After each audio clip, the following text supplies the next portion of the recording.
எப்பவுமே வாழ்க்கையில சிவபெருமான பத்தின நம்பிக்கை எப்ப வரும் பாத்தீங்களா? நீங்க எந்த உறவெல்லாம் உண்மைன்னு நினைச்சீங்களோ, எந்த உறவெல்லாம் மாறாம நிலைச்சிருக்கும் அப்படின்னு நினைச்சோமோ, எந்த நட்பு நம்மளுக்கு கடைசி காலத்துல கூட கை கொடுத்து தூக்கி விடும் நினைச்சோமோ, எல்லாமே ஒரு காலத்துல நம்ம பக்கத்துல இருக்கும்னு நினைக்கிறப்ப கூட ஒவ்வொன்னா நம்மளை விட்டு விலகும். அந்த உயிர் பயம் அப்படிங்கறது அப்பதான் வர ஆரம்பிக்கும்.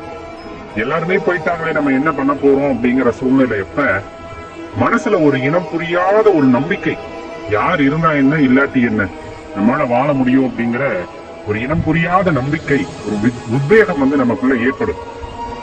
அது நம்முள்ள இருக்கின்ற சிவன் நமக்கு தருகின்ற ஆறுதல் அப்படின்னு உணர்ந்து கொள்ளும் பொழுதுதான் அந்த இறைவனோட இருப்பை பற்றியே நம்ம உணர்ந்து கொள்ள முடியும். சிவபெருமானோட அருமையும் பெருமையும் அப்பதான் நமக்கு தெரிய வரும்.